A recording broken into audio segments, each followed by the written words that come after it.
If you've ever watched Sir Anthony Hopkins act, you already know one thing. He doesn't fake it. From the chilling calm of Silence of the Lambs to the quiet heartbreak of The Father, Hopkins has mastered the art of control. But when the cameras stop rolling, that control turns into candor. And candor can sting.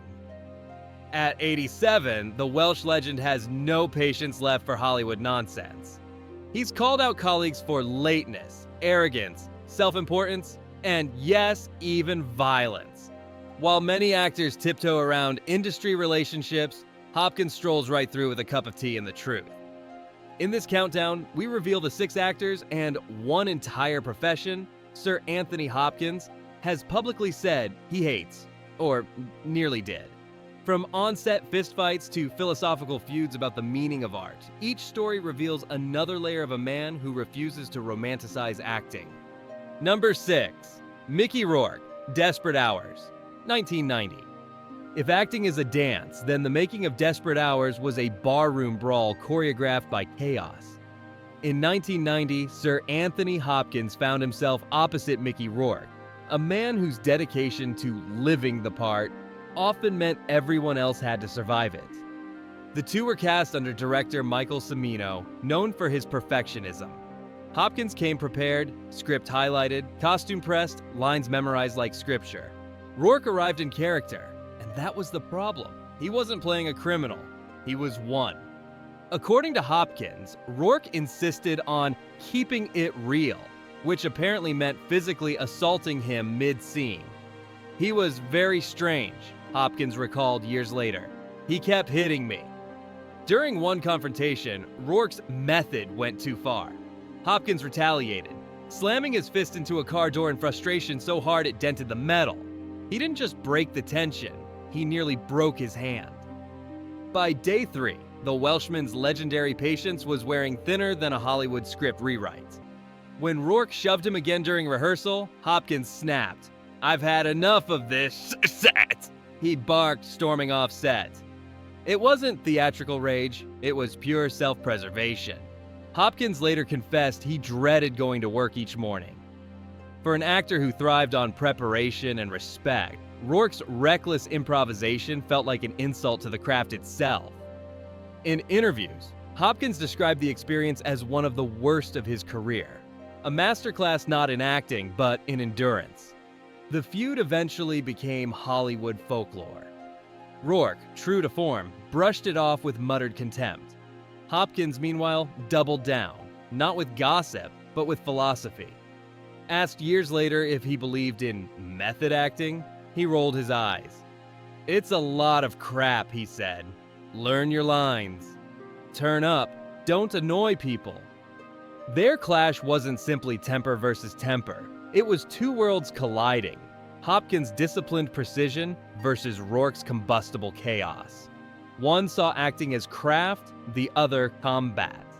In that sense, they were doomed from the first take. When the film finally limped into theaters, critics panned it, though a few noted that Hopkins looked genuinely terrified in his scenes. Well, yes, because he was. After Desperate Hours, Hopkins vowed never to work under those conditions again.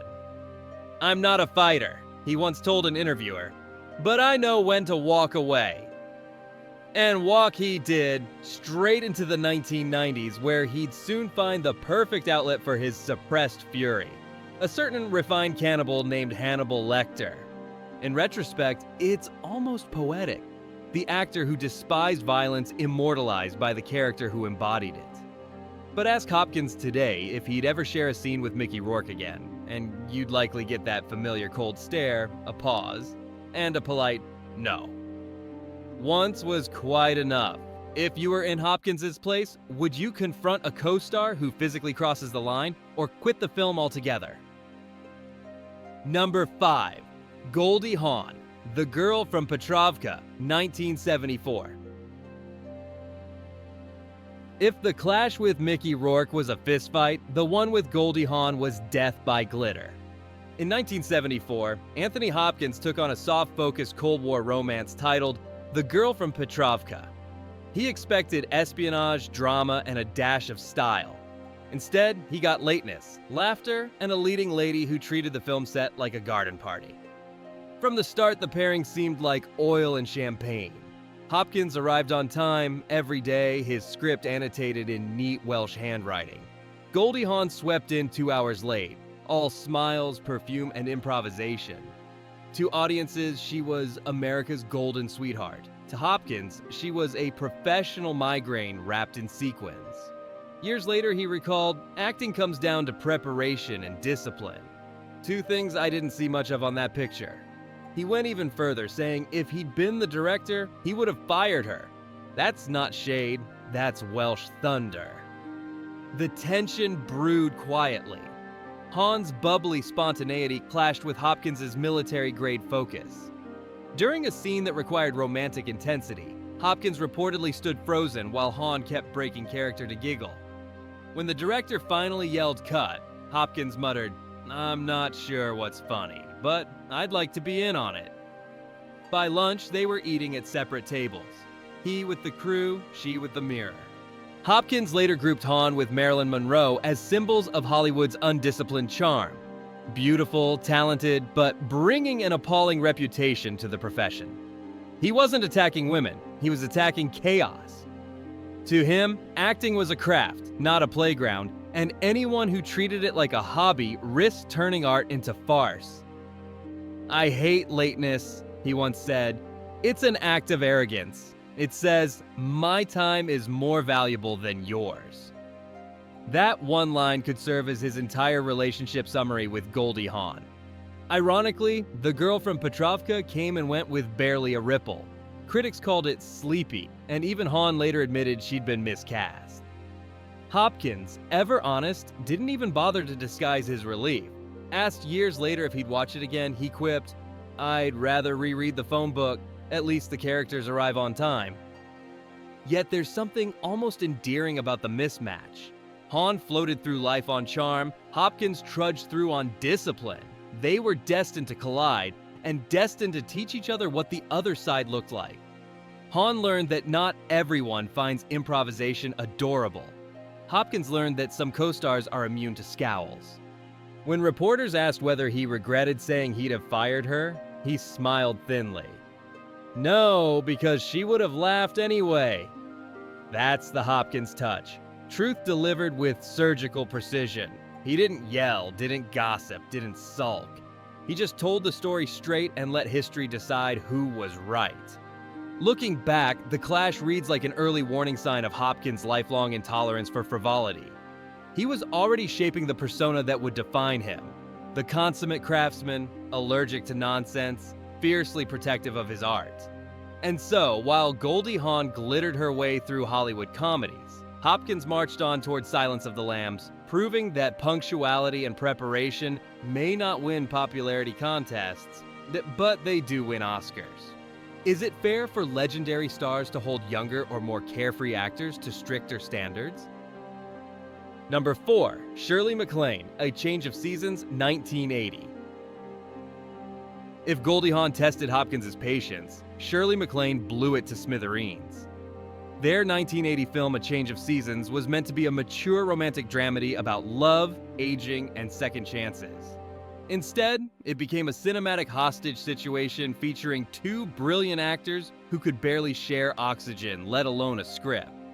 Hopkins was coming off a string of stage triumphs in serious dramas. MacLaine, meanwhile, was the reigning queen of cosmic charm, equal parts talent and tornado. The problem? Their definitions of professional were galaxies apart. He approached every scene like a soldier. She approached them like an experiment in reincarnation. "She was the most obnoxious actor I've ever worked with," Hopkins declared years later.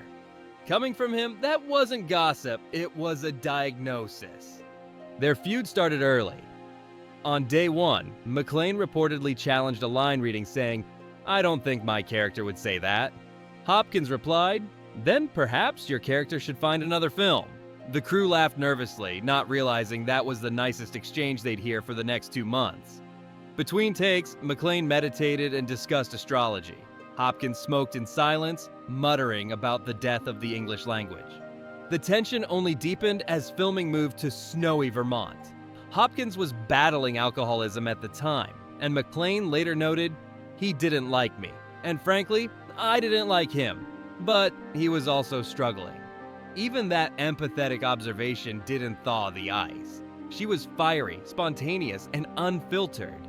He was brittle, precise, and tired of improvisation masquerading as inspiration. When McClane ad-libbed during a bedroom scene, Hopkins broke character entirely and barked, "Are you finished?" A line so sharp the sound engineer winced. Director Richard Lang tried diplomacy, telling the press later, "It was like pairing fire and iron." Translation: sparks everywhere, nobody melting. Hopkins would eventually call McClane his least favorite co-star. She would respond with a zen smile and the line, "Anthony's a great actor, but not much fun at dinner." Yet buried under the frost was reluctant respect. Both delivered solid performances, and in a few scenes, their chemistry, half attraction, half loathing, crackled on screen. Viewers could feel the real-life tension breathing beneath the dialogue. When Hopkins' character sneered, "You're impossible," it wasn't acting. Looking back, the clash seems almost mythic. Two forces of nature, one Welsh discipline, one Hollywood chaos, colliding in a tiny New England cabin.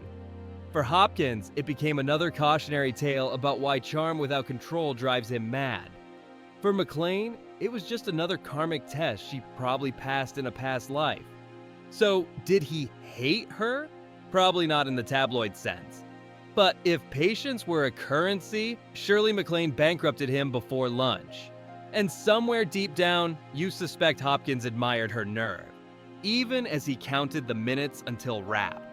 Because for a man who craves silence, nothing is more infuriating or more fascinating than a co-star who fills the room with noise. Can two great artists ever truly work together if they don't like each other? Or does friction sometimes create better art? Number 3. The unnamed young Canadian actor, the mumbler who vanished. Not all of Anthony Hopkins' feuds made the tabloids. Some didn't even make the credits. One of his most biting stories involves a nameless young Canadian actor who, for a few painful days, learned exactly how little patience Sir Anthony has for mumbling. The encounter took place decades after Hopkins had become a global icon. By then, he was a seasoned professional, the kind of man who arrived early, called everyone dear, and could still deliver a perfect monologue before his second cup of tea.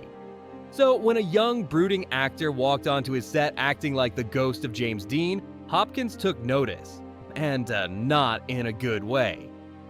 In an October 2025 interview, he recalled the story with trademark bluntness. "This young actor, very handsome, looked like James Dean, all that, but he mumbled through his lines. I couldn't hear a word. So I said, 'Why are you mumbling? Speak up. Wandering on like a backstreet Marlon Brando isn't gonna help your career.'" Hopkins gave the advice with surgical precision, a master cutting through pretense with one scalpel swipe of reality. Then he added, almost as a punchline, "Never heard of him since." That final remark stung because it felt true. Hopkins wasn't mocking the man's talent. He was condemning the culture that prizes style over substance.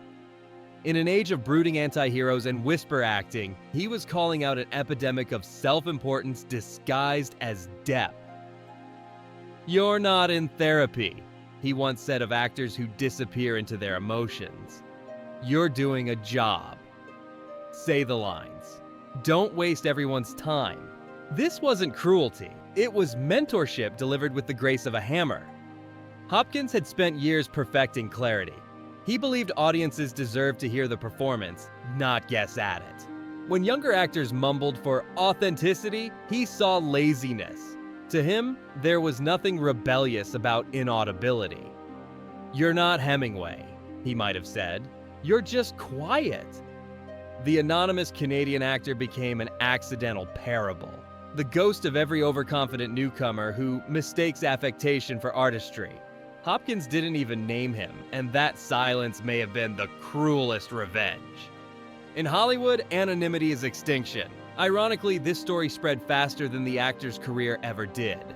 Aspiring performers shared it on social media, half in fear, half in admiration. Some called Hopkins old-fashioned. Others said he was the last adult left in the room. One drama student even quipped online, "If Hopkins ever told me to speak up, I'd frame it." Hopkins himself seemed amused by the uproar. "I don't give advice," he said later. "I just say what I see." And what he saw was a profession losing its discipline. For a man raised in theater where every syllable must reach the back row, the age of whisper acting was heresy. So, did he hate that young actor? No, but he hated what he represented, a generation mistaking mumbling for meaning.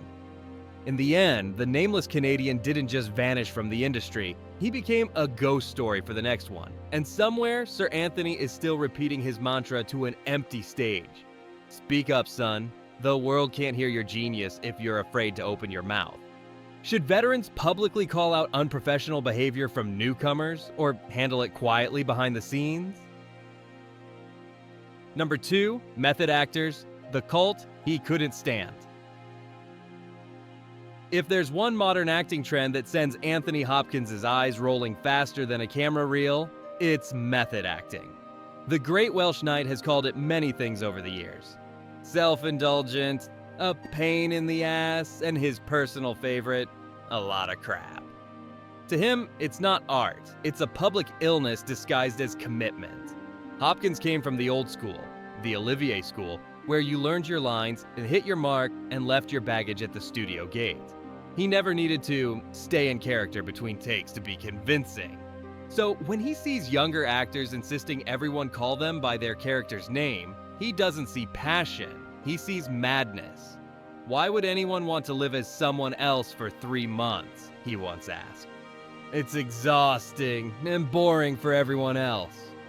It's not that Hopkins lacks empathy for craft, he just finds the modern obsession with suffering for art absurd. You're not saving lives, he said. You're saying lines. In his world, a good actor is a craftsman, not a martyr. A plumber doesn't burst pipes to understand water pressure. Why should an actor go hungry to understand despair? He's worked with method actors before, and you can sense the trauma in every interview.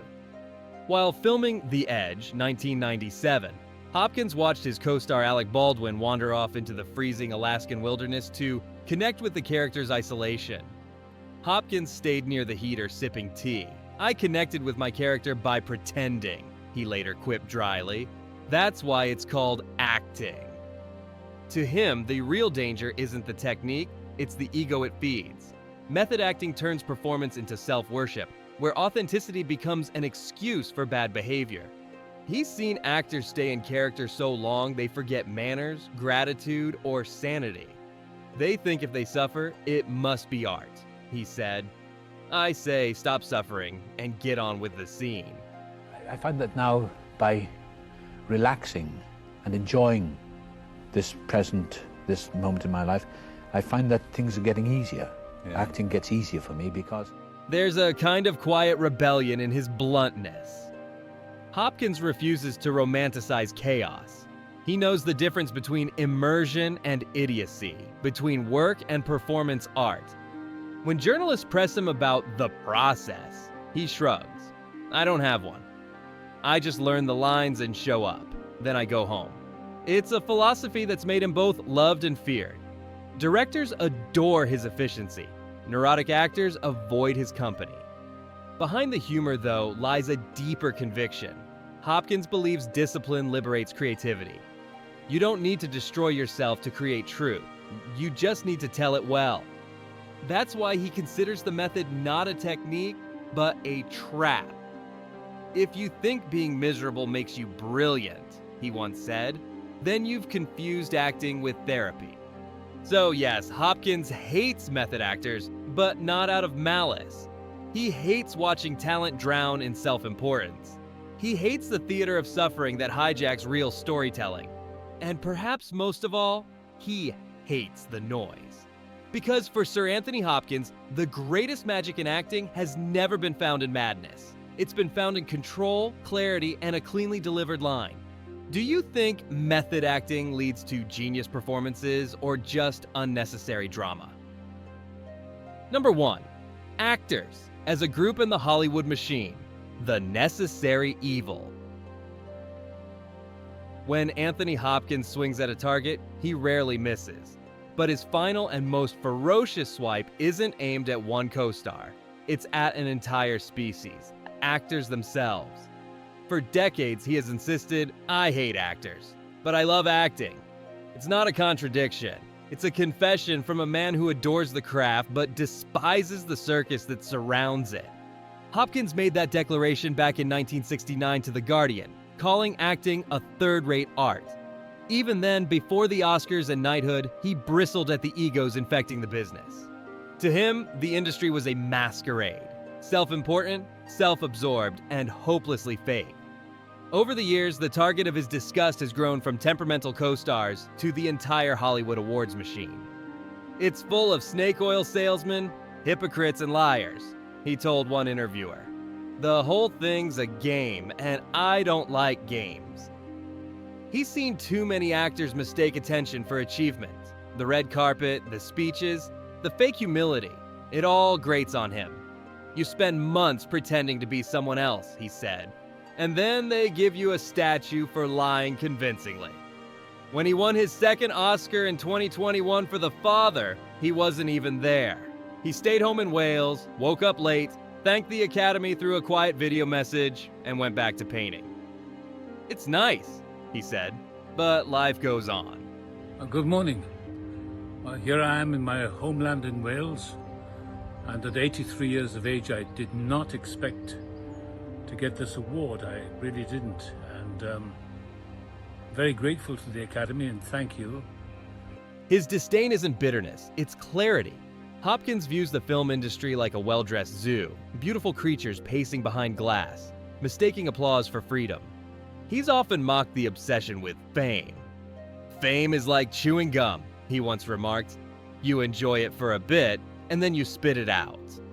It's why he prefers painting, composing, or reading to cocktail parties. For him, art is private. Acting, tragically, is not. This cynicism extends to the superhero era too. When he joined Thor as Odin, he scrawled NAR on his script, short for no acting required. It wasn't contempt for the genre so much as self-awareness. You put on a robe, you say some lines about the universe, and you go home. You don't need method acting for that. Yet even there, his booming presence made the lines sing. That's the paradox of Hopkins. He mocks the machinery, but he elevates it anyway. Still, beneath the sarcasm lies affection for the art itself. He reveres truth, discipline, precision. What he hates are the distractions, the inflated egos, the awards politics, the emotional grandstanding. "Acting isn't therapy," he said repeatedly. "It's pretend. But if you do it well enough, people believe you, and that's the fun of it." So when Sir Anthony Hopkins says he hates actors, he doesn't mean he loathes his peers personally. He means he loathes the noise, the pretense, the Hollywood engine that chews up talent and sells personality instead of craft. In a world obsessed with branding, he remains gloriously brandless, just a man with a script, a paintbrush, and a sharp tongue. If Hollywood is a house of mirrors, Hopkins long ago stopped staring at his reflection. "I love acting," he once said, "but I'm not sure I love what it's become." That sentence could hang over the entire industry like a prophecy. Because if even Hannibal Lecter can't stomach you, maybe it's time to change the recipe. Has Hollywood turned acting into performance art for egos rather than audiences? Hopkins doesn't despise people. He despises pretense. He's the rare star who values silence over small talk, clarity over charisma, and work over worship. In a business built on illusion, he has become something rarer than fame, genuine. Even his harshest comments sound less like anger and more like a weary prayer. Please, take the craft seriously. It's no wonder younger actors both fear and revere him. They see a man who made honesty his armor, who walked away from the Hollywood echo chamber and still conquered it. When he says, "I hate actors," it isn't cruelty. It's his way of demanding better from all of them. including himself. So, what do we take from his legendary candor? Maybe that the greatest performers aren't the ones who pretend best, but the ones who refuse to pretend off camera. Hopkins built a career on discipline and a legacy on truth. He's proof that you can loathe the circus and still be its brightest lion. Now it's your turn. Which of Hopkins' hated stories surprised you most? Do you agree with his no-nonsense view of the acting world? Or do you think the industry needs a little madness to make its magic? Share your thoughts below. And remember, in Hollywood, honesty might just be the most radical performance of all.